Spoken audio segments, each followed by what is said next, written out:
3 de la tarde, eso quiere decir en unos minutos más, se espera que se inicie en España la votación por la ley de amnistía, un compromiso que selló las posibilidades de alcanzar un nuevo gobierno a los socialistas, pero que hoy tiene precisamente a los aliados, a Junts, en oposición a la posibilidad de votar a favor. La portavoz del gobierno y ministra de Educación, Pilar Alegría, ha recordado por su parte el firme compromiso del Ejecutivo con esta ley, mientras en paralelo Junts ha amenazado con no votar a favor con la excusa de que no garantiza que pueda ser aplicada a todos los encausados del proceso.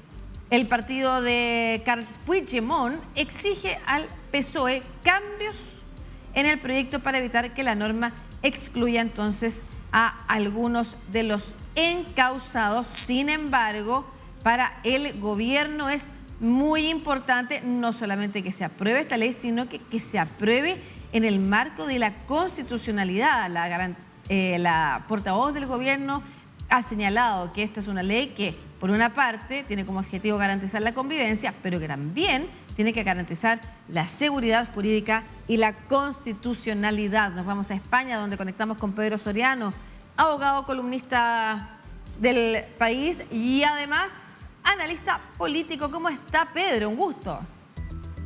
Muy bien. ¿Qué tal, Lucía? Muy bien, muchas gracias por este contacto. Y quién mejor que usted ahí en Barcelona se encuentra, ¿no? En Barcelona me encuentro. En Barcelona, para que nos cuente un poco qué es lo que podemos esperar de la discusión que se dará esta tarde ahí en el Congreso Español. Pero partamos por la información o la opinión que tiene Junts para explicarle a nuestra audiencia en particular qué es lo que antecede a la votación de este proyecto de ley de amnistía. Cuando dicen que nos oponemos hasta el momento a este proyecto de ley porque no garantiza una absolución a todos los involucrados en el proceso. ¿Qué fue el proceso? Bueno, el proceso fue el proceso independentista por el cual Junts y Esquerra Republicana y los demás partidos independentistas catalanes intentaron subvertir la legalidad constitucional española y declarar la independencia. Claro que sí. Y es en ese contexto entonces que se inician una serie de acciones judiciales que terminan además con el exilio, alguien podría decir, o el refugio de Puigdemont, el líder de Junts, en Bruselas, junto a otros también. ¿Cuál es su opinión respecto de la ley de amnistía que se está presentando hoy? Primero.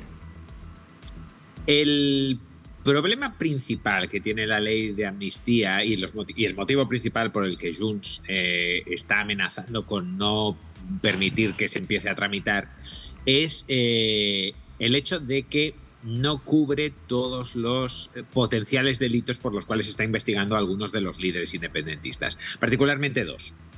Hay dos causas penales abiertas, una de las cuales puede suponer delitos de terrorismo y otra que puede suponer delito de traición.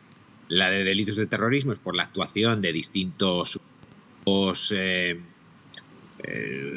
irregulares o revoltosos durante las últimas semanas del proceso en 2017 y en 2018 y en 2019, en las cuales hubo incidentes importantes y agresiones a policías. Y luego la segunda trama que tiene más importancia probablemente es la trama de ayuda de Rusia al proceso independentista. Perfecto. Y ¿debiera llegar o no? ¿Qué implicaría para el PSOE no lograr el acuerdo de Junts para que efectivamente se vote durante esta tarde a favor? Pues el problema es que para el PSOE es el peor de dos mundos, porque por una parte ya ha comprometido su credibilidad con el proyecto de ley de amnistía, que es un proyecto que genera muchísima oposición entre la derecha española e incluso en algunos sectores del Partido Socialista, pero es que si además no consigue el apoyo de Junts, la estabilidad de la legislatura se verá gravemente comprometida y muy probablemente no se aprobarán los presupuestos generales y en ese caso el PSOE tendrá que acudir muy probablemente a elecciones en las cuales también muy probablemente saldría mal parado. Ya, perfecto. Entonces lo que estamos hablando acá no es solamente el problema de que la ley de amnistía no se apruebe. O sea, Por una parte, hay un sector de la oposición al PSOE, ¿no es cierto?, de la derecha española, que no está a favor de aprobar esta ley de amnistía, que se acuerda precisamente entre el PSOE y los independentistas para poder conformar gobierno. Si Junts se opone a esta ley, no solamente es un problema para la ley de amnistía que se cae, y quizás lo que podría ser un alivio incluso para Pedro Sánchez, considerando que incluso hay un sector del socialismo español que está mirando, que miró con cierto resquemor este acuerdo por la ley de amnistía, sino que son las implicancias posteriores. Quiere decir que se desarmaría la alianza de gobierno y podríamos nuevamente tener un quiebre y la posibilidad, como usted señala, de llamar a nuevas elecciones. Sí, ese es exactamente el riesgo. Y además el riesgo es, como digo, ir a unas elecciones en las cuales el PSOE acudiría en una situación de gran debilidad. Porque el problema principal, y esto lo tienen dicho algunos comentaristas españoles, lo tiene dicho un politólogo muy bueno que se llama Lluís Urriols, es que el tema nacional unifica a la derecha española y divide a la izquierda española. Y si vamos a las elecciones, a unas elecciones en las que todo el tema de debate o el tema principal de debate va a ser la amnistía, el otorgamiento o el no otorgamiento de la amnistía, eso es un terreno de juego muy favorable a la derecha y muy desfavorable a la izquierda, que ya tiene una mayoría muy débil en el Congreso y que muy probablemente la perdería en unas nuevas Claro, elecciones. la perdería además porque lo que logró al hacer mayoría fue precisamente estos acuerdos.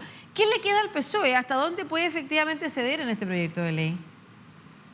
Es que, Lucía, el problema principal que tiene el PSOE ahora es que si empieza a ceder en temas como el terrorismo, o sea, como la inclusión de los delitos de terrorismo, de alta traición, en una ley de amnistía, ya no es solamente que se vaya a encontrar con un problema en el Tribunal Constitucional español, que probablemente se lo toparía, es que luego en las instituciones europeas se volvería a encontrar ese problema. Es muy discutible que el Tribunal de Justicia de la Unión Europea aceptase una amnistía tan amplia. Claro que sí. Bueno, de hecho, Josep Borrell ya había criticado parte de los acuerdos que establecían amnistía hace no mucho tiempo, precisamente, tras el acuerdo logrado para alcanzar gobierno. Manual de Resistencia se llama el libro que ha escrito Pedro Sánchez, mostrando su disposición a, tras un primer fracaso de gobierno, volver a estar en el gobierno español, resistir y estar en periodos ya extendidos, ¿no es cierto? Da la impresión de que lo que le importa a Pedro Sánchez es efectivamente continuar en el gobierno. Desde ese punto de vista, quizás está más dispuesto a ceder algunas cosas y encontrarse en un futuro con la manera de resolver aquellos otros problemas que se le puedan ir presentando en el camino. Pero si usted pudiera apostar lo que va a suceder de aquí a algunas horas, Pedro, ¿cree que el gobierno de Pedro Sánchez... o sea, en este, como usted dice, es el peor de los dos mundos, pero en uno se vienen elecciones generales y la posibilidad de perder nuevamente, que es lo que no quiere, es para lo que se ha preparado, por eso yo decía el manual de resistencia, Pedro Sánchez para lo que se ha entrenado, ¿no es cierto?, para sostenerse en el gobierno. Pero por otro lado, están estos otros problemas que se le podrían venir más adelante. ¿Cuál cree usted que va a ser la opción que tome el PSOE? ¿Ceder o no a Junts? Pues no lo sé, honestamente, porque además el problema que tengo yo siempre cuando analizo a Junts es que no es un partido político normal, es un movimiento en torno a un líder y va a depender mucho de la posición de Carles Puigdemont sobre este asunto. Y si Carles Puigdemont hoy les ha dicho a sus 7 diputados, votad en contra, votarán en contra, a pesar de que él sería el primer perjudicado por esa decisión. Entonces, como no es un actor político que se caracterice por su racionalidad, me cuesta ver qué va a pasar exactamente. A mí me da la impresión de que es posible que hayamos llegado ya a un punto de no retorno. El PSOE ha hecho muchísimas concesiones. El mero hecho de redactar una ley de amnistía es una concesión tremenda que le ha generado un desgaste político enorme al presidente del gobierno. Y